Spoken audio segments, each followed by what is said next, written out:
Every parent wants to make their children's lives as happy and stress-free as possible. But is that always the best thing? Stay tuned.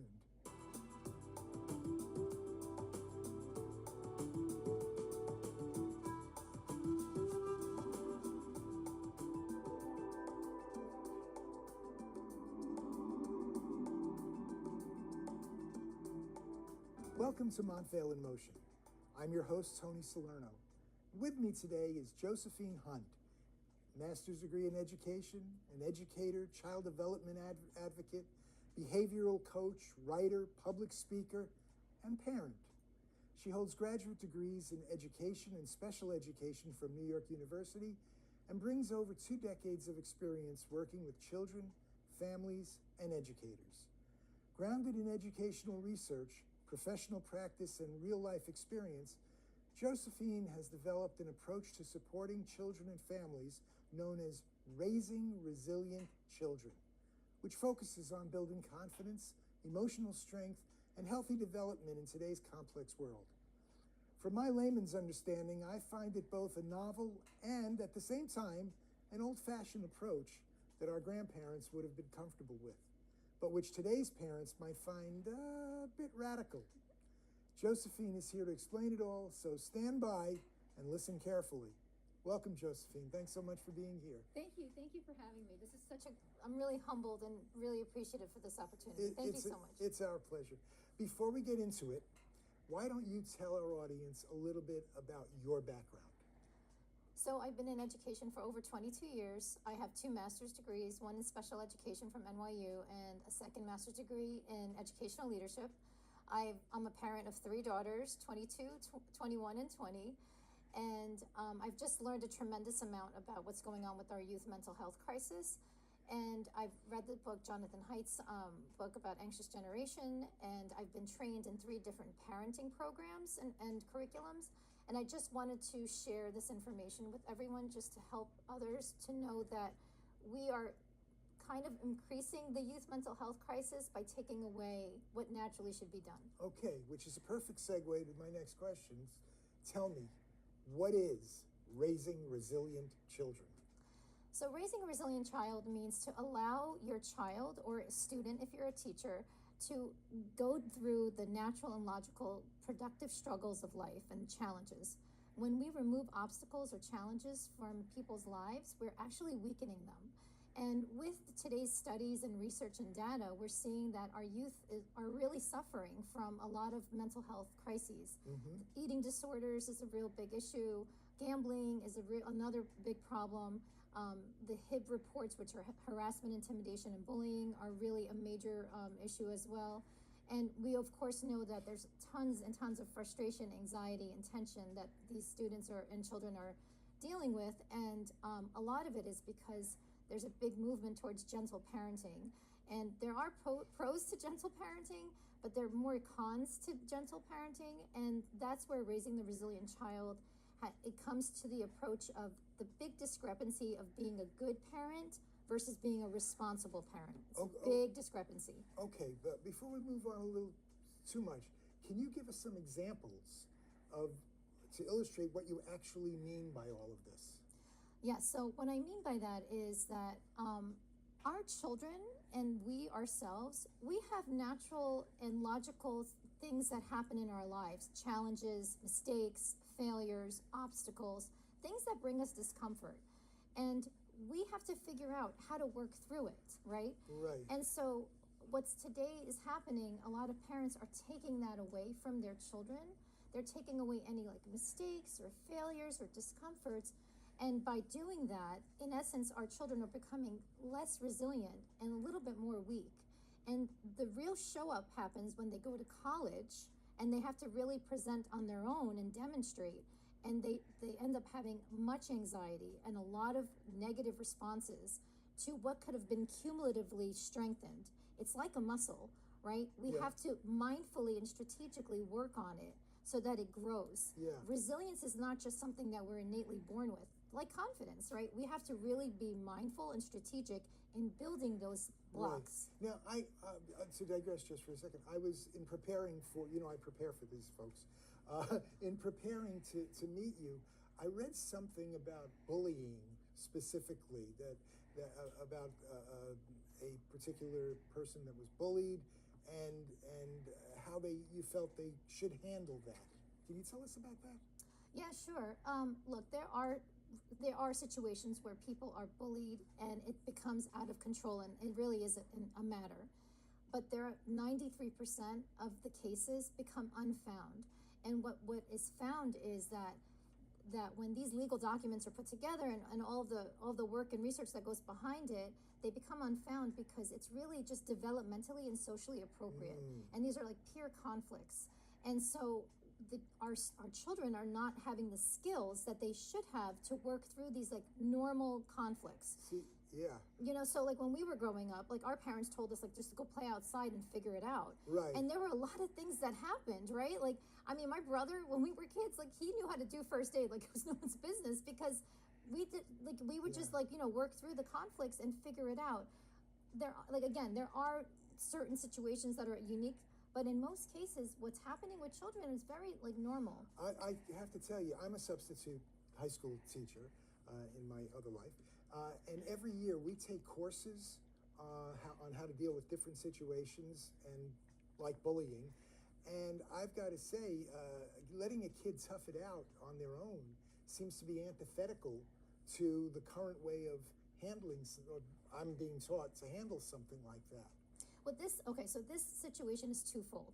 When I say we have to allow them to work through the struggles, we have to take on like a coaching approach. Okay, and what that means is we're not fully hands off of what's happening. We're not like, okay, deal with it, like this is your problem. We coach, right? It's almost like an athletic coach, a football coach, a cheerleading coach.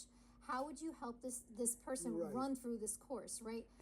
Having your ears listen, using your eyes, right? But asking them the right questions so that they can come up with the right skills and strategies on how to work through these conflicts that's causing them discomfort.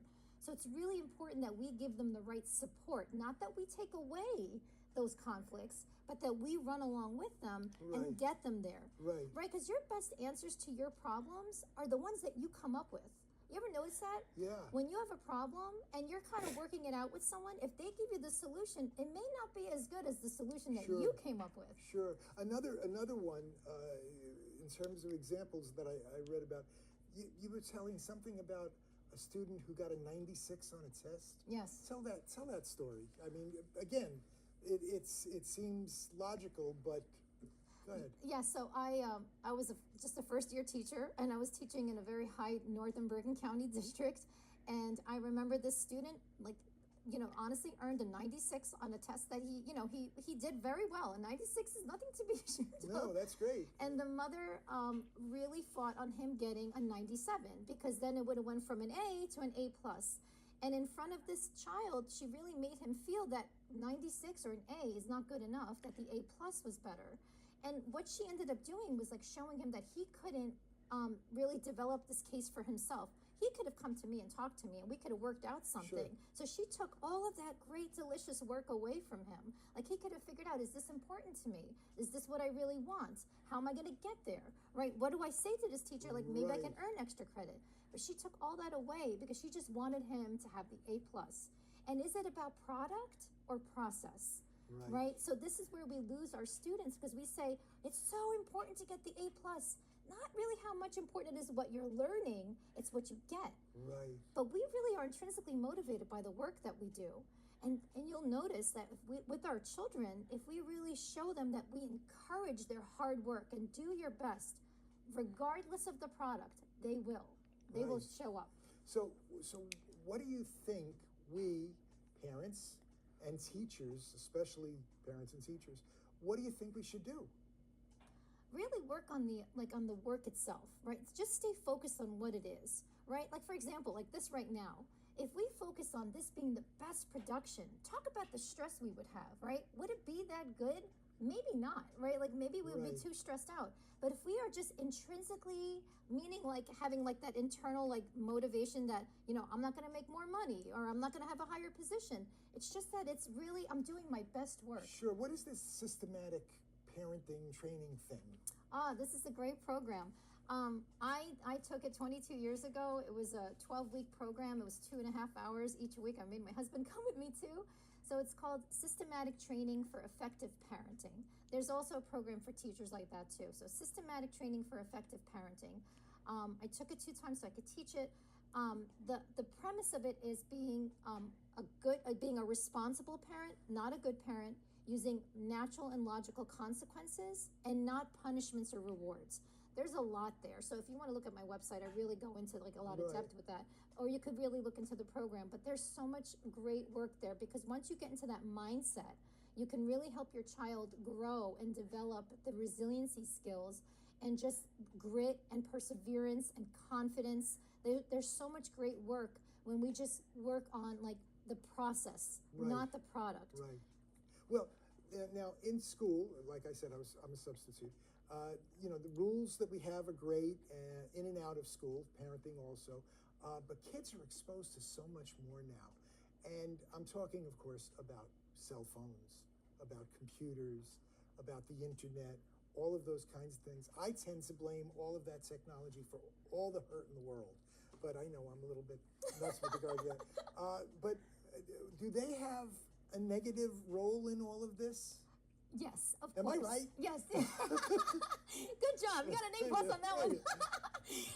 Yes, they do play a negative role, right? But we have to also look at the crucible of the problem. So when you really burn it down, it really comes down to the resiliency of our kids, right? And so, yes, will social media have a negative effect on someone who doesn't have resiliency, right? Like if they look at social media and they say, I'm looking for those likes, I should follow that newest trend too. And they're not making those good judgments. Yeah, you're going to fall into a bad trap there, right? And yes, the social media and electronic devices, do they have a negative impact? Of course. But so did everything else in our previous generations as well. There was always something, like when the calculator was brought out, people were in uproar. Oh my gosh, our kids are going to be less smart. It's a tool. It's how you use it. It's how smart you are. But I don't want to beat a dead horse. However, I'm understanding that there is a correlation. I mean, we're seeing things in really little kids, like 3 to 5-year-old kids. Yes. That aren't we seeing them also like happening in teenagers and stuff like that? Yeah, we did talk about. I remember this part of the conversation, right? So there is a big parallel between like toddlerhood and teenage years, right? It's a very transitional time. They're looking for their independence. But they need the right support. And that's where it comes down to the coaching parenting, right? Like, how do we coach them through? They want to be independent, but they're not there yet, right? Yeah, so we give them choices and options that are under the guidelines of safety, right? So like when they are on their cell phones, we need to have like smart measures in place so that we can keep them safe, right? And smart rules and regulations because of their safety. I mean, parents are more worried about their kids playing in the backyard and having more rules than that, then here's a phone. You could go on go on to anything and talk to any person, like so dangerous. So we have to really look at that. But we also talked about acquired ADHD. Right. And that was something I know you wanted me to touch upon. So very interesting, right? So as you know, ADHD or ADD is a neurological disorder. And so when you will know by age 3 if your child has ADD or ADHD. But what's occurring more recently, especially in the past 10 years, is that children are showing up at age 8, 10, 12 with these symptoms of ADD and ADHD. So they're having a hard time paying attention. They're having a hard time staying focused. They can't get tasks done. Homework takes hours and hours. And that's another conversation that we have to have because that's important. And these matters, these behaviors or actions are really attributed to not so much that they have ADHD. These are just symptoms or behaviors of ADHD. And so doctors are treating them with whatever treatments they have so that they can get past these behaviors and actions when really it's not a neurological disorder. So we have to really look at that. Like, what's going on? Like when we let our kids go into the virtual world, like they're being prepared for that world, not the earth world. So we have to look at that. It's a little scary. I'm right. Hire him as a sub teacher. I said earlier that your approach seemed radical in the sense that it doesn't seem to be the way that parenting is going right now. You're out meeting people all the time. Yes. You're speaking to people. You're coaching. What's the reaction from parents and teachers been? Are they embracing your approach, or are you getting a lot of negative feedback? What are you getting? Well, like you said, I've been on CNN and Channel 12 News, and I've been on magazine articles, and it's been a very great journey.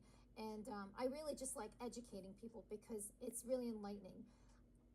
What I'm finding since I've been doing this work is that a lot of people, I'm talking like not just parents, just in general, they're coming from a place of fear. And and so when we're coming from fear, we're not going to make logical decisions, right? Because we become dysregulated, right? So our emotions are taking over. I'm scared. I'm scared for my child's mental health. Right. And because of that fear, we may not come up with a logical, response or approach. And so we're afraid of our kids' youth mental health, but in essence, we're actually making it Worse. Yeah. It's really something we have to look at. So they are very open to like listening and learning, but it's a very deep way of thinking. Great. It's a different mindset. Yeah. Well, I have to say, I think my wife and I are guilty of a lot of the mistakes that you say parents are making. We're constantly smoothing the way for our kids and grandchildren. We were doing that when they were young, and I think we're still doing it now. We could have used some of that systematic training for effective parenting when we were first starting out. It's just, like you say, it's as hard as it gets. Anyway, thank you very much for being here, Josephine. It's been very interesting.